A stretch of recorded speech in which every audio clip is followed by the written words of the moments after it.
morning. Come on in, join us, join us.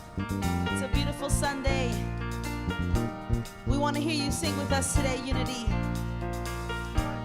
Come on. Standing outside the door of love and mercy, you wonder if there's a place there for you. You know there's peace inside, but you're still searching for someone who understands the pain that you've been through. Where the doors are locked, the lights are on. What are you waiting for? Come on, Unity. Come on in, welcome home. You are loved, you belong here now. No matter where you've been, come on in. That's right. If you know it, sing it with us. You'll find a place of rest in the arms of spirit. God's waited so long for your homecoming day. God knows the peace you seek and the hurt you're feeling. Spirit wants to hold you and to wipe your tears away. Where the Father waits with open arms, God is calling out your name. Come on in, welcome home. You are loved, you belong here now. No matter where you've been, come on in. That's the Spirit right there. Well, there's room enough in the house of love for someone just like you. Ooh. Come on in, welcome home. You are loved, you belong here now. No matter where you've been, come on in, welcome home. You are loved, you belong here now. No matter where you've been, come on in. With your hands, Unity, come on. Come on in, welcome home. You are loved, you belong here now. No matter where you've been, come on in, welcome home. You are loved, you belong here now. No matter where you've been, so come on in.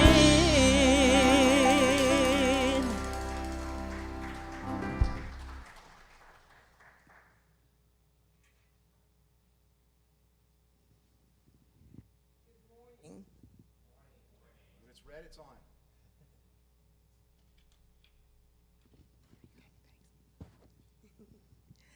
My name is Sharon Thomas. I am a member here. I volunteer on the media committee as well as the platforming committee. Welcome to Unity. Welcome to those who are joining us online. And we are looking forward to having you join us in our sanctuary as some of you return for the winter season.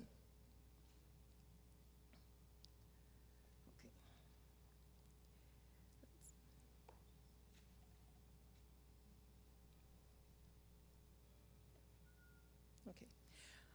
Reverend Darby, our assistant minister, will now pray us in. Good morning. Happy Sunday, happy autumn. Let's join our hearts together in prayer. As we sit here in stillness in this beautiful sacred space, we feel the presence of the one presence and the one power that fills us and lifts us and surrounds us, that is us, and we're grateful. We're grateful for this opportunity to come together again in sweet, loving community. We're grateful for the turn of seasons on this second day of autumn. Reminds us that life is always in motion, always changing, always new, moment to moment. And we give thanks for all of our beloveds who are not here with us in person today, knowing that in spirit there is no separation, and because of that, they are always with us. We give thanks for a wonderful service today. We give thanks for all who are serving, and for these blessings, and for so much more. We say thank you, God, and so it is.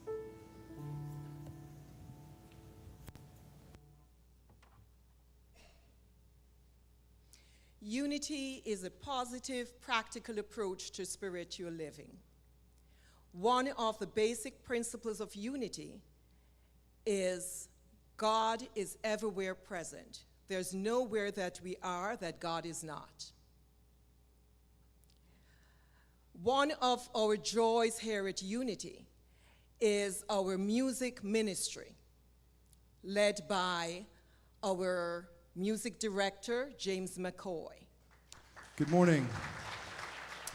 Won't you please welcome with us once again Mr. Jon Rose at the piano and the keyboard this morning and singing. We have Mr. Kujack at the drum set once again. And our new mother, Miss Danette Rivas, of course, is our featured soloist. How old is the baby now? 2 months.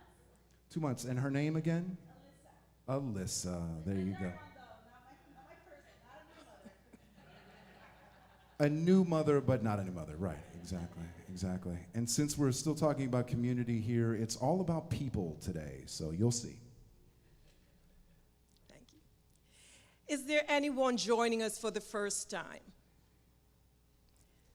Welcome. Please leave your hands up. Welcome. Yes. As our ushers hand you a card, please feel free to fill this out, and we will add you to our mailing list just to keep you up to date as to our happenings here at Unity. You may leave your cards at the entrance to the church in the narthex, and you'll get a small gift, and we'll add you to the mailing list. Anybody here for the second time? Well, we'll just invite everyone to join us after the service for fellowship. There'll be conversations, food, coffee, tea.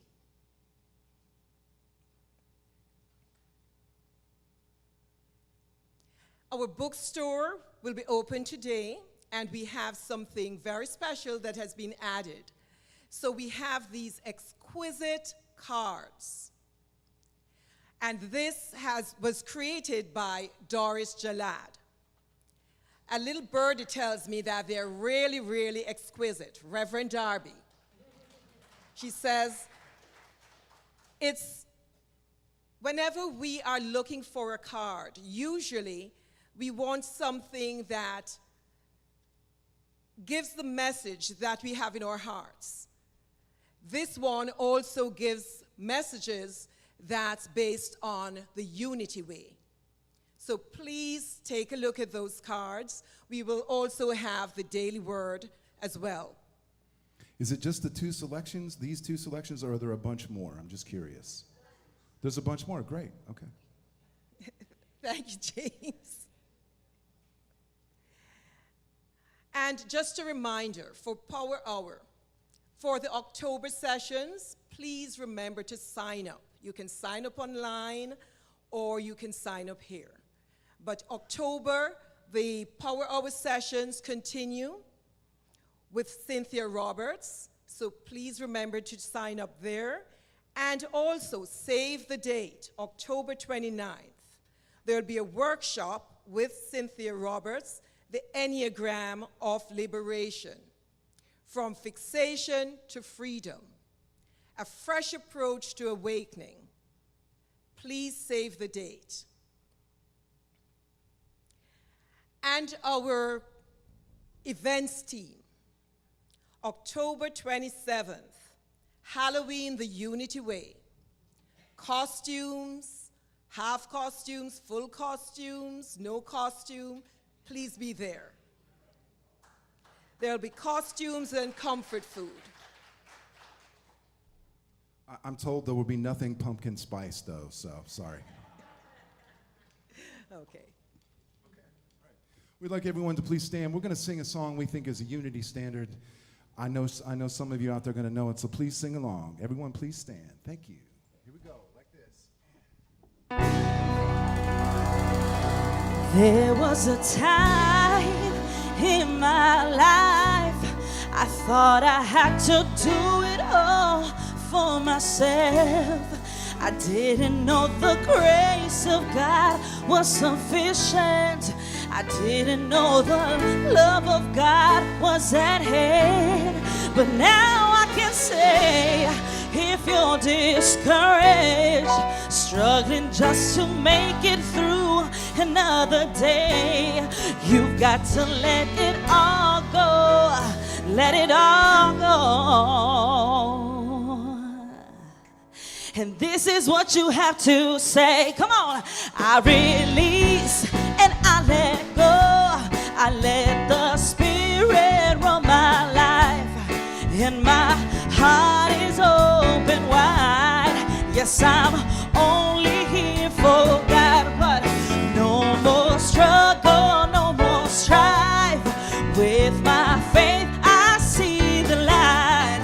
I am free in the Spirit. Yes, I'm only here for God. Come on, unity. I release and I let go.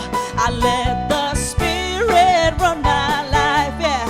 And my heart is open wide. Yes, I'm only here for God. Come on. No more struggle, no more strife. With my faith, I see the light. I am free in the Spirit. Yes, I'm only here for. Come on, unity, sing. I release and I let go. I can't hear you. I let the Spirit run my life. Hey, and my heart is open wide. Yes, I'm only here for God. No more struggle, no more strife. With my faith, I see the light. I am free in the Spirit. Yes, I'm only here for God. I am free in the Spirit. Yes, I'm only here for God. One more time. I am free in the Spirit. Yes, I'm only here for God.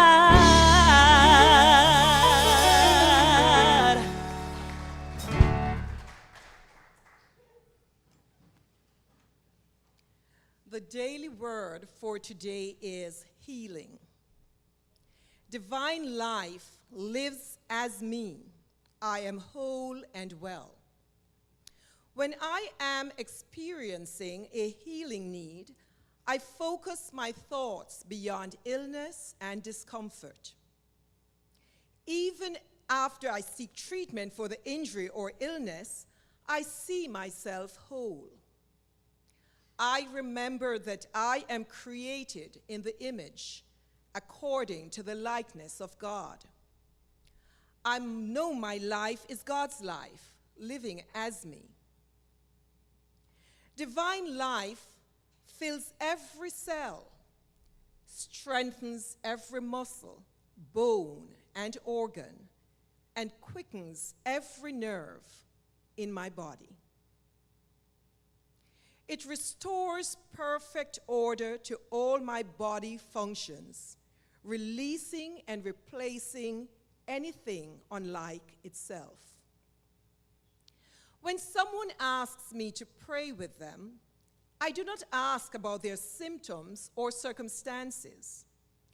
I affirm the healing activity of divine life in each one with whom I pray.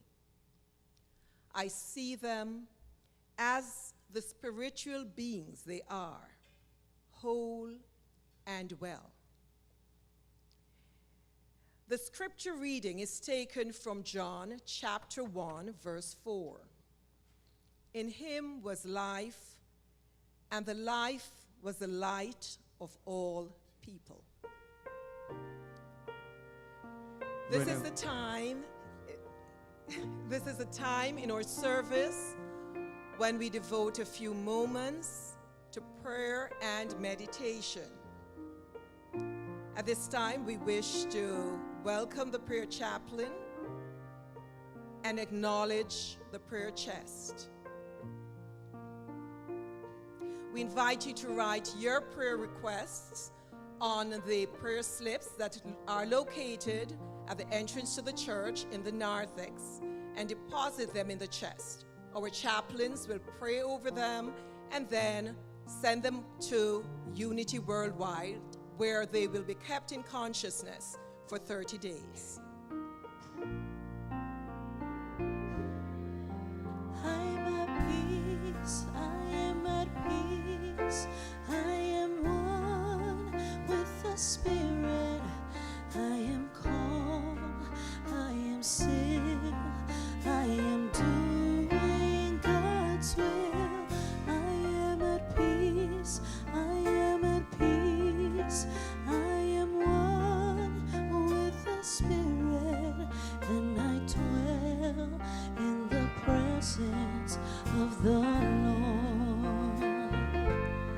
I am at peace, I am at peace, I am one with the Spirit, I am calm, I am still, I am doing God's will, I am at peace, I am at peace, I am one with the Spirit, and I dwell in the presence of the Lord, and I dwell in the presence of the Lord.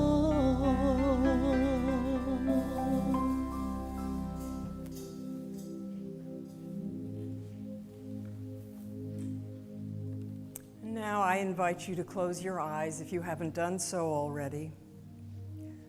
Connect with your body, where it is in space, how it feels today, noticing any tension or discomfort and breathing into it with a deep breath and releasing it back to God as you breathe out. And as you draw your awareness to your sacred heart space, bring your focus to your power of elimination and release on this beautiful second day of autumn. Breathing in that power with each in-breath, and with every exhale, releasing what no longer serves you. Like the trees in so many parts of the world today, letting go of the turning leaves so that they can nourish the earth, food for new life in the spring. Nothing is lost when we release. It simply returns to source to be transformed. And as you continue to breathe gently and easily, focusing on your heart space, ask Spirit, what do I no longer need? What do I need to release to make room for new and greater things? Listen. Listen. And in the silence, let go.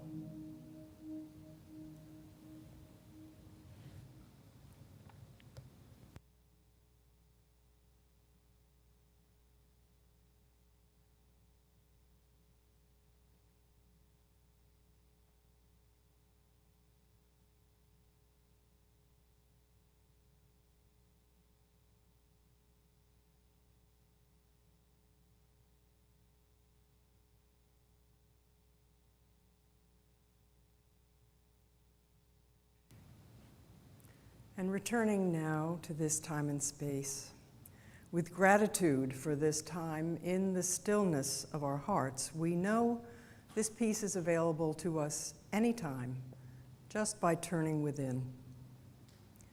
You can begin to bring movement into your toes, your fingers. When you're ready, gently open your eyes and look around at all the beautiful manifestations of love in this room, in this community, as we say, thank you, Spirit, and so it is. Amen.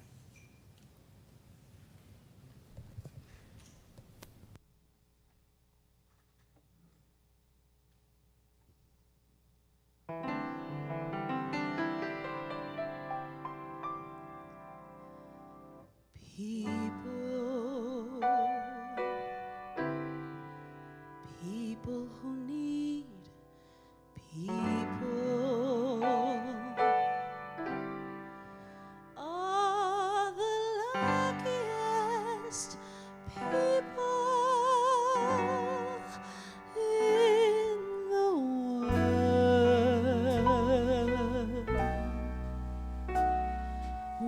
children needing other children, and yet letting a grown-up bride hide all the need inside, acting more like children than children.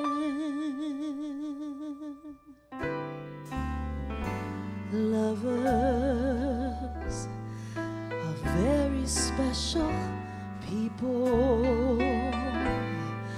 They're the luckiest people in the world.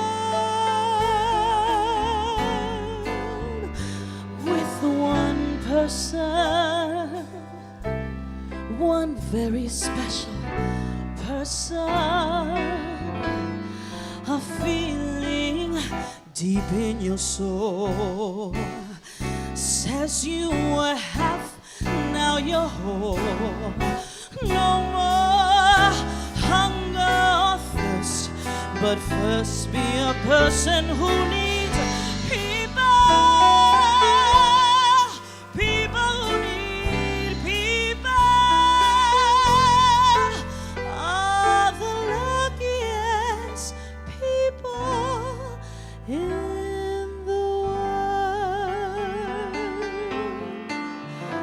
With one person, one very special person,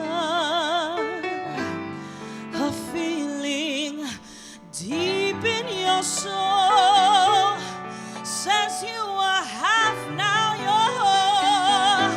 No more hunger or thirst, but first be a person who needs people.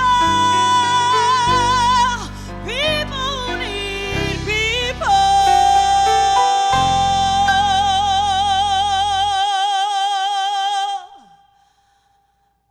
are the luckiest people in the world.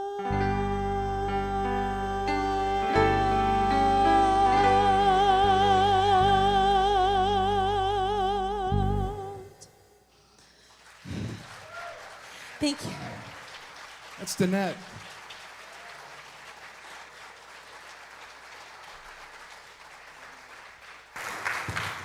Oh my goodness.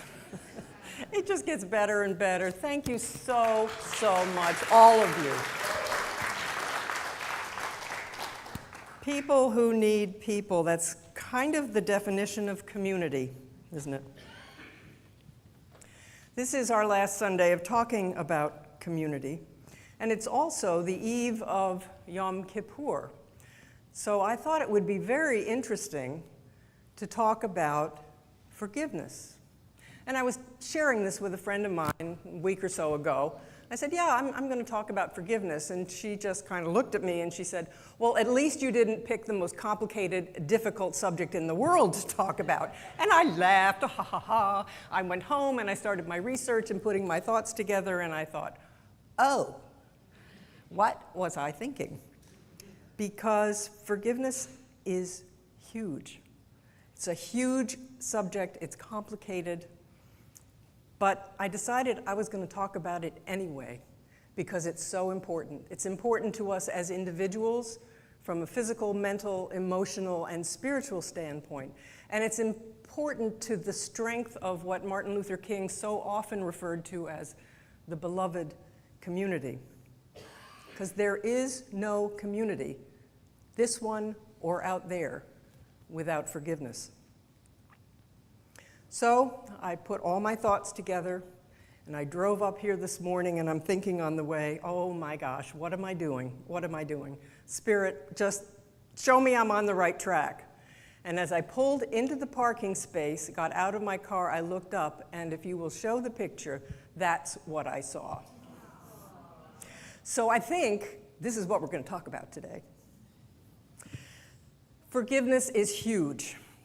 It's about 2/3 of what Jesus taught, either directly or indirectly. It's pretty much everything A Course in Miracles is about. There are dozens and dozens, hundreds probably, of books and research papers that have been done about forgiveness. And it's at the heart of Judaism's 10 days of repentance, which this year culminates tomorrow, or actually begins tonight at sunset, in the holiest day of the Jewish calendar, the Day of Atonement, Yom Kippur. Forgiveness is a big deal. And I remembered a short verse by the 14th century Persian poet Hafiz. And it goes like this. Once a young woman said to me, "Hafiz, what is the sign of someone who knows God?" I became very quiet, and I looked deep into her eyes, and I replied, "My dear, they've dropped the knife." Someone who knows God has dropped the cruel knife that most so often use upon their tender self and others. I read and reread those lines many times. And as I did, I got clear on a couple of things. First, forgiveness is as important to us as it is to the one who hurt us, and probably more. And second, the key to inner peace, to wholeness, to oneness with divine love lies in forgiveness, in dropping the knife. This is why, regardless of our faith tradition, Yom Kippur, which is this intense annual practice of repentance and forgiveness with healing benefits for the individual as well as the community at large, why this high holy day is a powerful reminder to all of us of the importance of forgiveness, of letting go, of dropping the knife of anger, resentment, hostility, regret, and desire for revenge. As Unity co-founder Charles Fillmore pointed out, harboring resentment and anger hurts us spiritually, emotionally, and physically. Unforgiveness harms us and blocks our good, including our prosperity. Well, if we're going to practice forgiveness, it helps to know exactly what it is. And I discovered that there are many different definitions of forgiveness. A lot of people have different opinions about this. Many people think forgiveness is an emotion, that either you feel it or you don't. But that's really not what's at the heart of forgiveness. According to one definition that I found, forgiveness is an act of the will, a choice. It's choosing not to hold an offense against someone or to dwell on it or to continue to rehearse it in your thoughts. Have you ever done that? I sure have. And there has been a lot of research about forgiveness. And what's clear is a few things that forgiveness is not. First of all, it's never a one-off, one and done. It's a process, it takes time, and the practice never ends. Forgiveness does not necessarily involve reconciliation. It might, but it's not a requirement of forgiveness. It certainly does not include forgetting what happened. We couldn't do that even if we wanted to, because our brains are not wired that way. Forgiving also does not necessarily mean going back into that relationship again at all, or even expecting that the relationship will get back to normal, because it won't. In fact, forgiveness might not even involve the other person actively at all.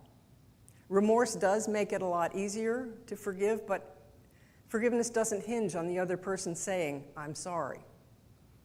Forgiveness is an inside job. It's primarily for our own health and spiritual well-being. People who study forgiveness have found that there are tremendous health and social benefits when we forgive. The Mayo Clinic, for instance, reports that forgiveness can lead to healthier relationships, improved mental health, less anxiety, stress, and hostility, fewer symptoms of depression, lower blood pressure, a stronger immune system, improved heart health, improved self-esteem. So clearly, forgiveness is something that is good for us. So my question is, if it's so good for us, why can it be so darn hard to even think about forgiving people sometimes? Because anyway, why should we? That person did that to me. I got hurt. They are wrong. They don't deserve to be forgiven. I'm not giving in. I'm not giving them that satisfaction. Does that sound familiar? And we retell our story over and over again to anybody who will listen and to ourselves. One of the great unity thought leaders of the 20th century was Eric Butterworth. And he suggested, of all things, that we might start the process of forgiveness by changing our thoughts. Have you ever heard that before in unity? Instead of saying, he did that to me, why not say, he did that? It was that person's choice, that person's action, and by letting go of our involvement in what that person did, we're no longer allowing that person to have control over us. It doesn't erase the hurt, it doesn't excuse anything, but it does take us out of the illusion of victimhood. Fred Luskin is the director of the Stanford University Forgiveness Project. This is what he says: forgiving someone does not mean forgetting or approving of hurtful events in the past. It means letting go of your hurt and anger and not making someone endlessly responsible for your emotional well-being. That was a big mic drop for me. It just opened a whole new perspective for me. Not making someone endlessly responsible for my emotional well-being. The next step, Butterworth says, might be curiosity. And we ask the question, why did that person do that? And this is where compassion and understanding can come in. A backstory can explain a lot, and it can change the picture a bit. It doesn't excuse the behavior, it doesn't take away your hurt or your pain, but when compassion and understanding come in, it's the beginning of remembering who we are, that we are all floating in this same ground substance that's under us, around us, that is us, everyone, all the parts and pieces and people of life, even the ones that act badly. The Buddhists call it the great compassion. St. Paul called it love, that thing that bears all things, believes all things, hopes all things, and endures all things, as he wrote in 1 Corinthians. In unity, we call it the one presence, the one power, God the good. Forgiveness can begin when we are willing to see this pure good everywhere, in everyone, no matter what they or we have done, and to share the light of that truth. As A Course in Miracles reminds us, forgiveness is the demonstration that you are the light of the world. None of this excuses behavior, none of it erases pain or hurt. And it doesn't mean that forgiveness is easy or simple.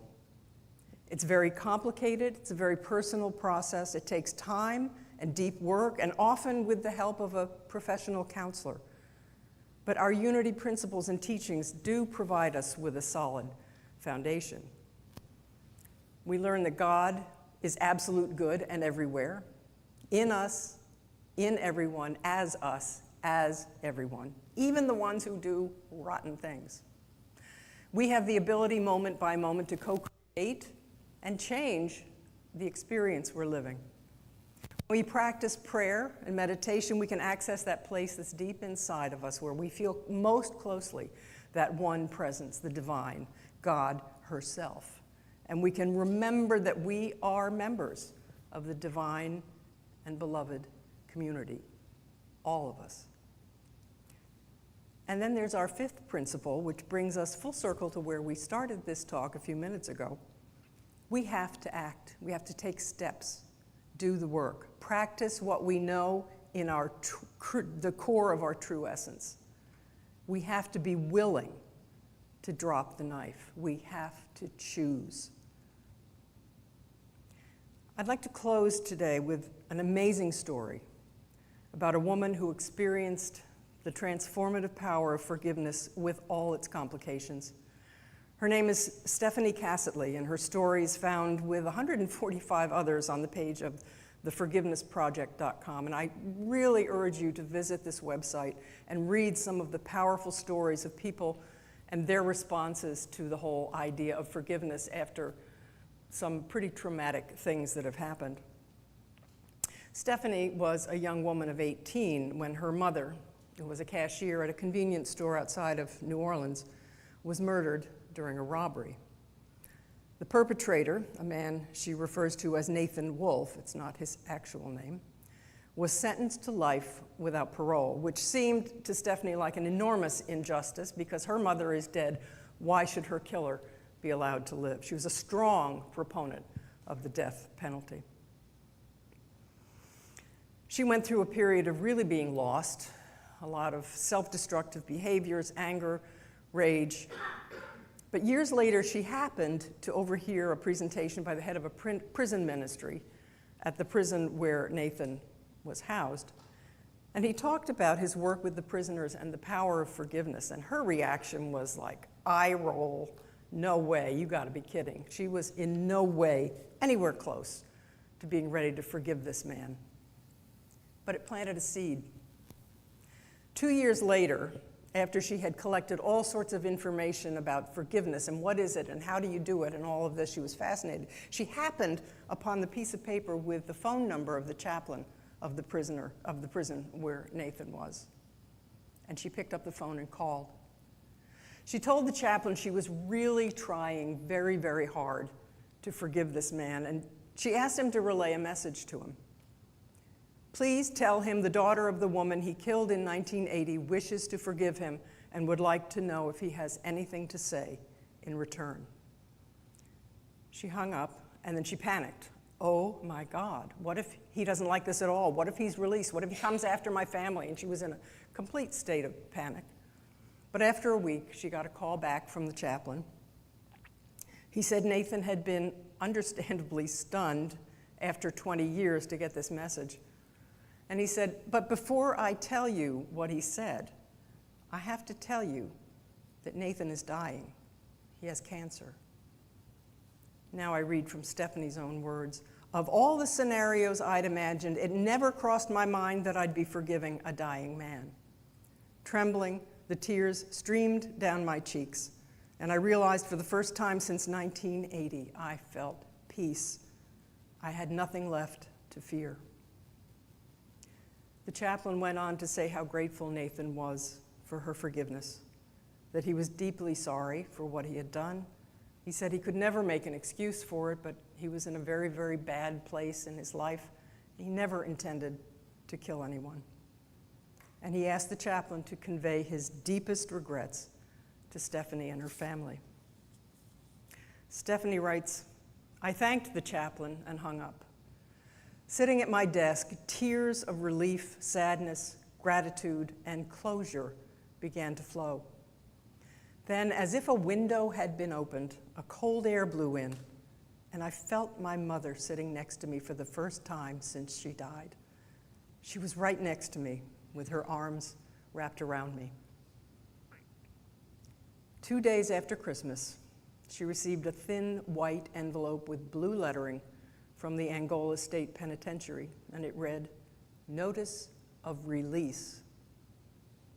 Pursuant to department regulation, this office is required to notify you of Nathan Wolfe's release. He expired on December 23rd. Stephanie's words again. I stood holding the letter to my chest, thinking about the word release. We both had been set free. So many years of grieving my mother, how strange now to grieve her killer for the life he never had, the bad choices he made, and the love he probably never felt. For Stephanie, this was the beginning, at last, of her healing. So in this new season of autumn, the season of releasing and transitioning and looking within, everything in nature is saying, let go, let go, let go. So I invite you to look inside your heart at some hurt or offense you may be holding on to. Maybe it's something someone else did, and maybe it's something you never forgave yourself for. And take one step release your grip, drop the knife, and know that even when you just begin the process of forgiveness, you're creating a ripple in the sea of divine consciousness whose effects are far beyond anything we can imagine and will go on and on. Namaste.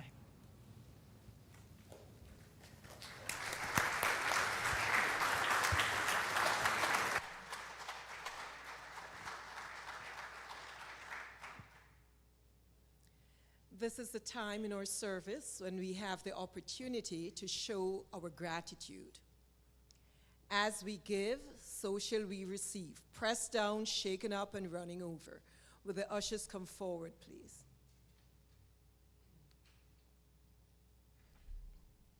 There are many ways to give. Our ushers will be passing the plate, but those of you who are online, you can press the donate button. You can mail in a check. Please join me in saying the offertory blessing.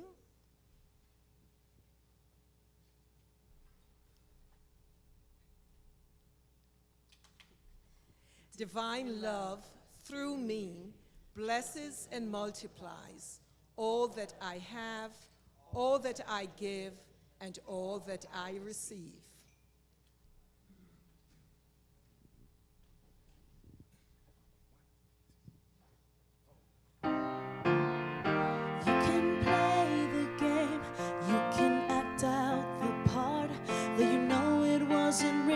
For you, but tell me, how can you stand there with your broken heart, ashamed of playing the fool? One thing can lead to another. It doesn't take any sacrifice. Oh, father and mother, sister and brother, if it feels nice, don't think twice. Just shower the people you love with love. Show them the way that you feel. Things are gonna work out fine if you only will. Listen to what I say. Shower the people you love with love. Show them the way that you feel. Things are gonna be much better if you only will. You can run, but you cannot hide. This is widely known. And what you plan to do with your foolish pride when you're all by yourself alone. Once you tell somebody that way that you feel, you can feel it beginning to ease. I think it's true what they say about the squeaky wheel, always getting the grease. Better to shower the people you love with love. Show them the way that you feel. Things are gonna be just fine if you only will. Oh, shower the people you love with love. Show them the way that you feel. Things are gonna be much better if you only will. Don't.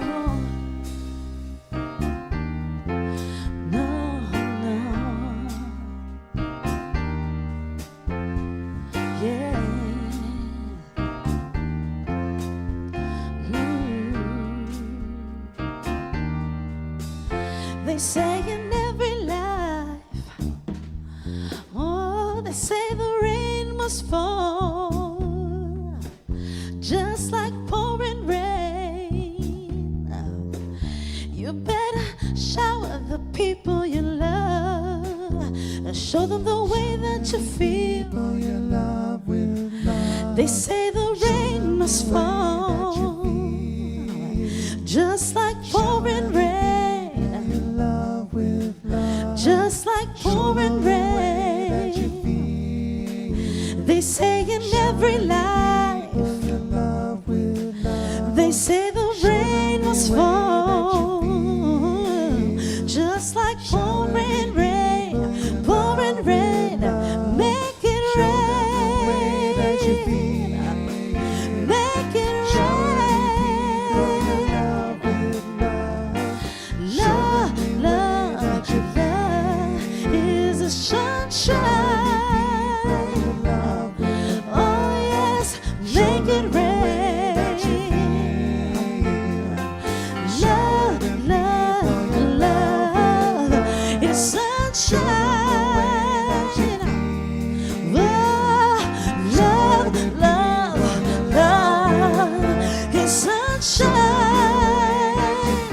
Everybody, come on.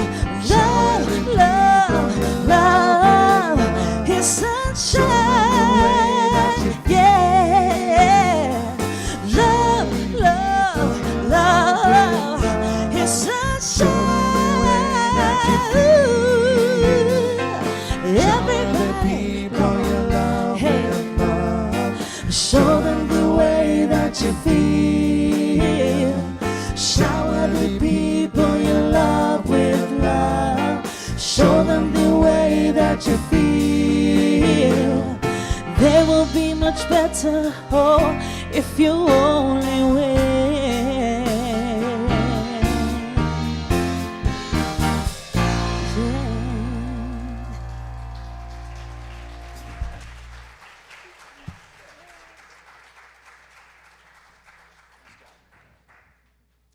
As we come to the end of this service, prayer is a very important part of our ministry. We'd just like to acknowledge our prayer chaplains. Could you kindly stand and move to the sides? At the end of the service, you may approach any of our prayer chaplains for prayer. Please stand as we say the prayer of protection, followed by the peace song. The light of God surrounds us. We are the light of God. The love of God enfolds us. We are the love of God. The power of God protects us. We are the power of God. The presence of God watches over us. We are the presence of God. Wherever we are, God is. And all is well. 1, 2, 3, 4.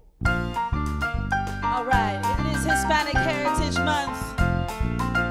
So we're gonna do it like this. Come on, Unity.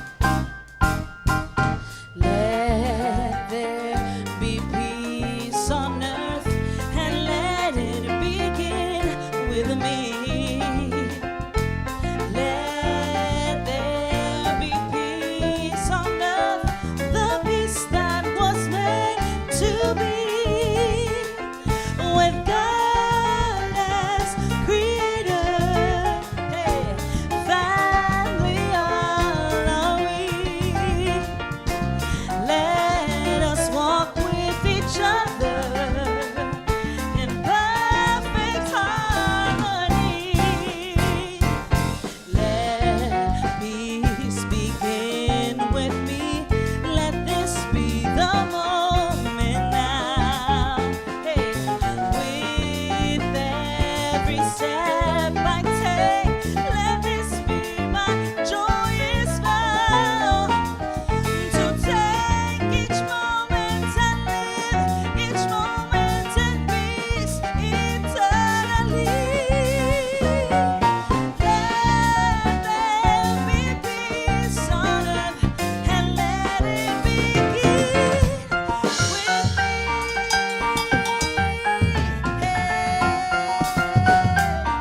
Come on, Unity. Hey. Germany in the house. Come on. Hey.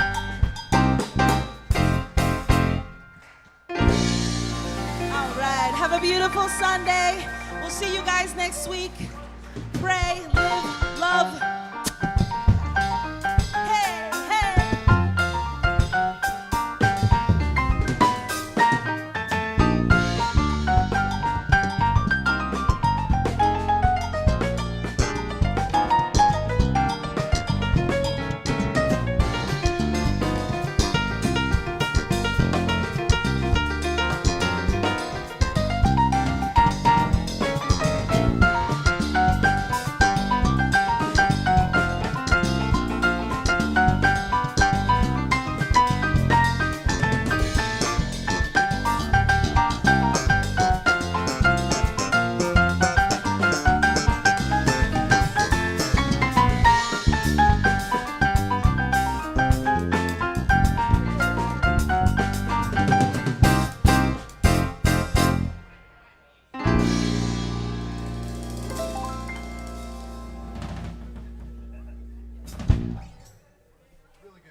So look, we may do Rain on My Parade list next week. Let's see. Let's see. I'll let you know. And Goetz, you're not here next week.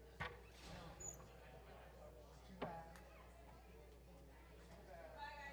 Nice to see you. Have a great day. Bye.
Blessings are falling, are falling, are falling.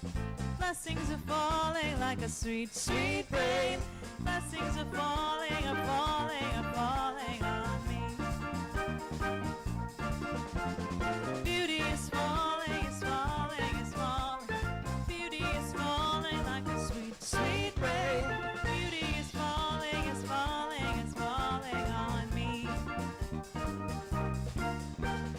Oh Lord, I receive your blessing. Oh Lord, I receive your grace.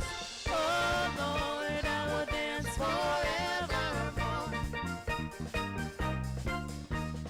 Oh Lord, I receive your blessing. Oh Lord, I receive your grace.